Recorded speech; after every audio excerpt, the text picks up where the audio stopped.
What's up, everybody? So we're getting started on these headlights again, and it's time to actually install the projectors into the housings and get this sealed back up, or pretty close to being sealed back up. So without further ado, let's get to it. So it's taken me a lot longer than I would like to admit, but I finally managed to get the bulb into the projector, and that took a pretty decent amount of modifying of the bulb and the holder and the clip to actually get it in there. And then it's taken me a while to figure out how I want to run my wires. So this is all hooked up. This one will be for my demon eyes, these ones will be for the projector, and these ones will be for the high beam flip. This is what it looks like before putting everything together. I've already went ahead and soldered the halogens, or the demon eyes, excuse me, to there's a couple wires that this included with this kit. For some reason, this gasket has two wires going into it, and it only needed one. So I took this one and I cut it, and I'm using it for my demon eyes. So went ahead, soldered them, heat shrinked them, got them in there facing the right way. Now what I'm going to do is I'm going to take, this is an existing wire, so this is the headlight switch. The this one would be low beam. This will be the low beam side, and then the high beam side I've already got cut off. I need to save this clip. This side I don't need anymore because this side plugged into the bulb, but this side I do need because this side plugs into the bike. So we're going to go ahead, we're going to remove that and take this side out. Here's the other side of that. So we're going to clip this off and save this piece because you never know when you're going to need a piece of thermal sheathing. And then run these screws all the way down. So this one's going to be run all the way down. Be very careful because these plastic clips will break. You can kind of see it. But there's a good one. Those plastic clips will break. So run them down slowly, but this one will be all the way in. This one will be about halfway, and then the one in the back will be at about halfway too. So half, all the way down. That's how we're gonna set the projector, which it makes it kind of inconvenient because these bulbs stick out pretty far, and it's actually into the cover. So it just barely was able to get this seal on, but it's on there. The previous owner didn't do me any favors with this side dust cap and just hacked away at it. So I don't think I'm going to be able to use this grommet, but I'm going to put it in there in case I get a new one of these, because I'll probably get a new one. That's easy enough to fix with it on the bike. You just drill a hole, slide this one off, slide a new one on.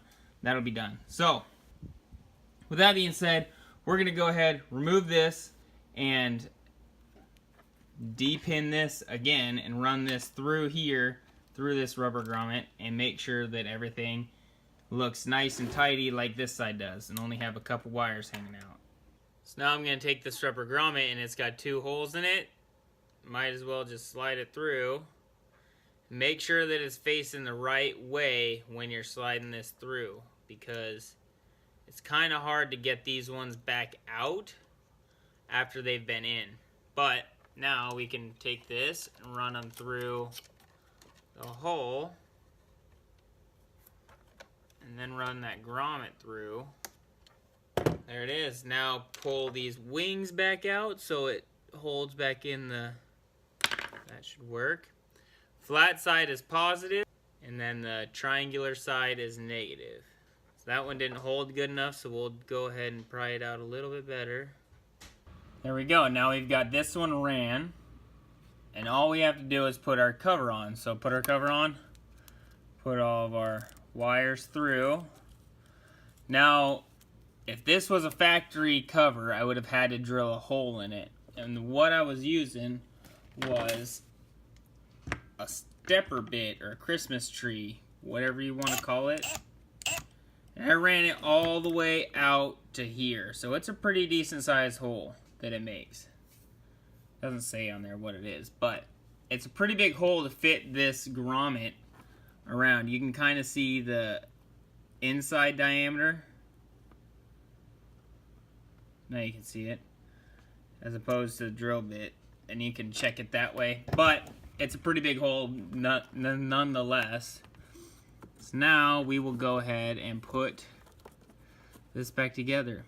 So there is a little arrow on here and a lock, and you can, there's two other knobs. This round one is where it goes in, and this triangular one is where it locks. So you put it in, spin it, and then it's locked.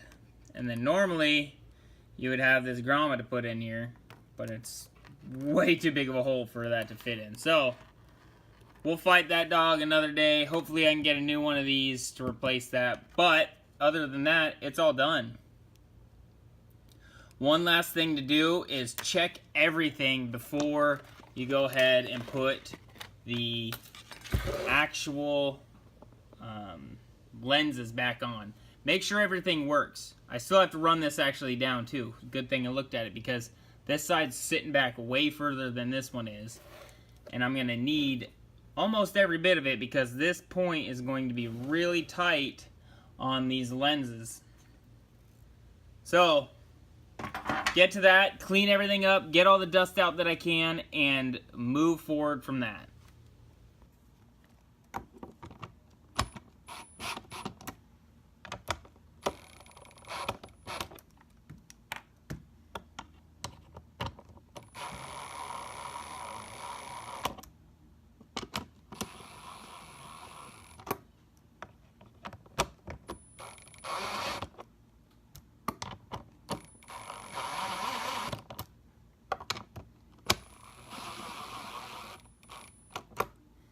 There, that one bottomed out now. So I've got to be pretty close on these other two. Double check them. So that one's a little bit more than half, and the other side needs to go in a little bit more. So we'll back this one off just a little bit and tighten this one down. So I've got everything kind of temporarily set up so we can go through each of the functions before we put the actual lenses back on these to double check everything. We're just double checking to make sure everything works. So here is the demon eyes, and they're hooked up. And I can go ahead and take our power, and then these two wires right here are for the high beams and low beams. So if I touch power to that one, it turns on our low beams. And then if I go ahead and touch power to this one, it turns on our high beams. And you can hear, you might be able to see, yes, you definitely can see the shield is bent down. And then if I take this off, hopefully you'll be able to see it. I don't know if you saw that or not, but you could definitely see the shield flip down. But now both of them are, you can see the shields are down. And I definitely need to clean them. But high beam, low beam, and demon eyes are all working on it. It's definitely worth noting that you don't want to turn on the high beams and low beams for HIDs very much at all, if you can help it, because the more you use it, the faster that they're going to burn out. So if you keep flipping them on and off, that's going to burn out the bulb a lot faster. And since they're HIDs, they need time to warm up. So you got to let them warm up a little bit before you can go ahead and actually take them off the power. Cool. Well, that's going to do it for me today. I need to go get ready and take care of some other business, some other stuff. And so that's it. Yeah, that's how the headlights are going to look in the bike. So drop a comment, leave a like, whichever order you want. And I'm going to catch you guys in the next video. Take it easy. Peace.